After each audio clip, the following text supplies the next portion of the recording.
Vous êtes fait passer pour un acheteur. Tout à fait. Je suis allé en fait rencontrer une quinzaine de conserveries chinoises lors d'un très grand salon de l'agroalimentaire.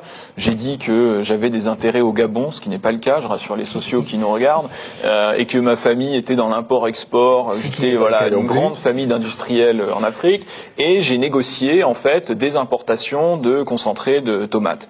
Et là, les Chinois m'ont tout de suite proposé de couper le produit pour que ça soit moins cher et de mettre à ma guise, c'était moi qui décidais, 20% de fibres de soja, 30%, 40%, voire 50%.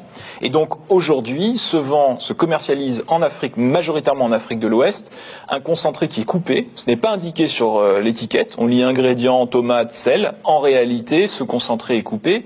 Et parfois, ça j'ai pu le constater au Ghana, c'est du concentré qui est périmé, qui a perdu sa couleur rouge, qu'on coupe avec des additifs, qu'on recolore en rouge et qu'on écoule sur les marchés. Donc c'est un produit qui est dangereux, c'est un produit qui détruit les filières locales, c'est un énorme scandale sanitaire. Malheureusement, parfois, la corruption des Chinois étant, pour certains cas, dans ce business-là sans limite, eh bien ça se fait avec la complicité de certains dirigeants africains. Je sais qu'il y a énormément de fraude aussi au niveau des codes douaniers. On importe du concentré de tomates et on indique un autre code douanier pour être moins taxé. En fait, on s'aperçoit qu'on ne peut pas avoir une prise sur l'économie si on ne contrôle pas les flux de marchandises. Et je crois que ça, c'est une idée vraiment importante. J'ai voulu, sans finalement faire de propagande et d'idéologie, montrer concrètement les flux de manière factuelle et que chacun puisse voir qu'en fait, les nœuds douaniers, les frontières douanières sont des éléments importants si à un moment on veut intervenir sur l'économie.